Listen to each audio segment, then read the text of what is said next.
Hello everyone, thanks for tuning in. My name is Owen Filbin and I'm a junior here at Marquette in the AIM program covering domestic technology.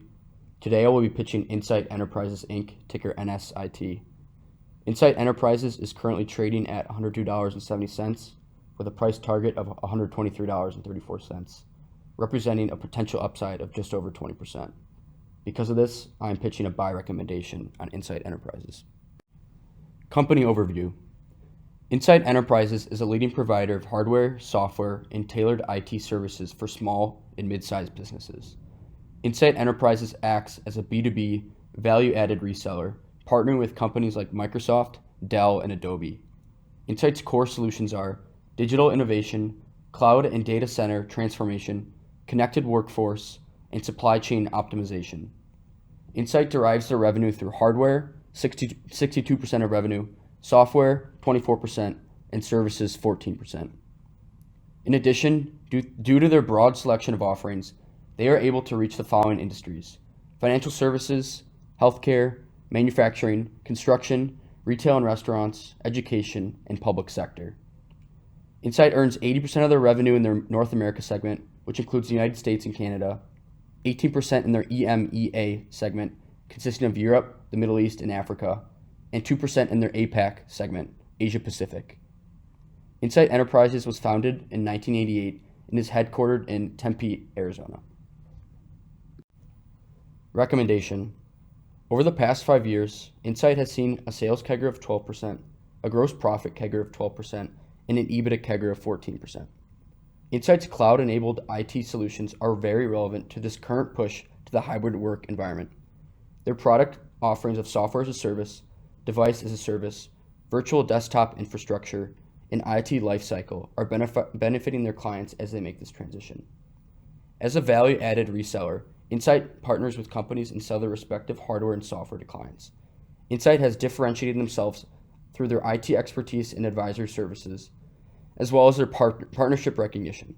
Some of these include Cisco 2021 Internet of Things / Industry Partner of the Year, Forbes #7 World's Most Admired Companies within the IT industry, and Microsoft US Application Partner of the Year. Lastly, Insight is a Microsoft Gold Partner with 17 gold competencies. First driver, fragmented market. The market Insight Enterprises operates in is extremely fragmented, with many different options in small companies. According to Gartner's research, Insight is able to address roughly $700 billion of the $4.1 trillion total addressable IT market. This comes out to roughly 1%.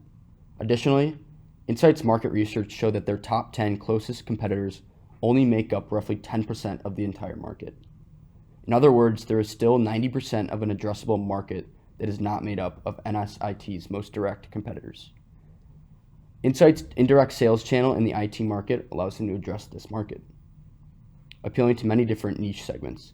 Insight is able to act as a one-stop shop for clients, providing a mix of hardware, software, and services for their clients and addressing multiple interactive packages in one contract. This leads to limited suppliers and a more streamlined process. Heading into fiscal year 2022, management is shifting their product mix, implementing more services into their portfolio.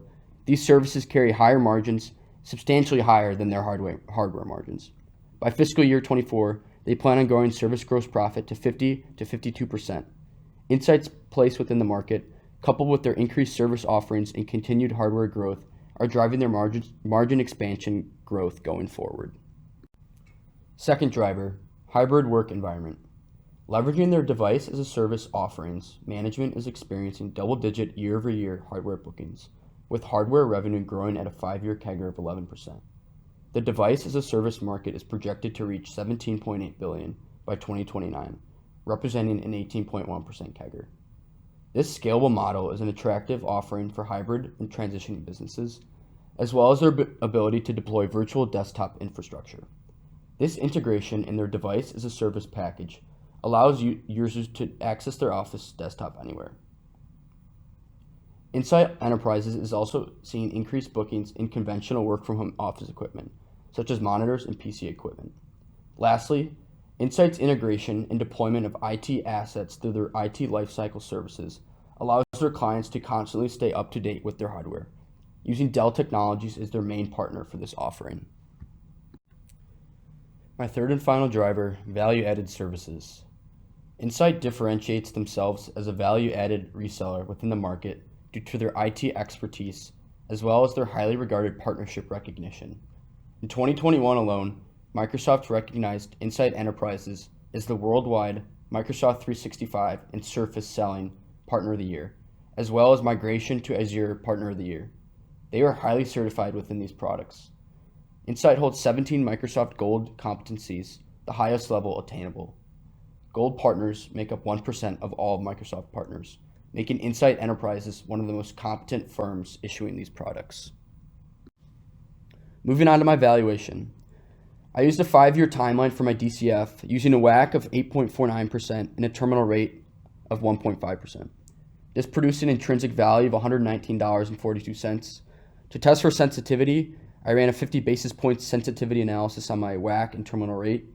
The WACC ranges spanned from 7.99% to 8.99%, and the terminal rates from 1% to 2%. After running this test, a range of $104.53 to $139.26 was produced. I also used a price to earnings multiple and an EV to sales multiple in my valuation.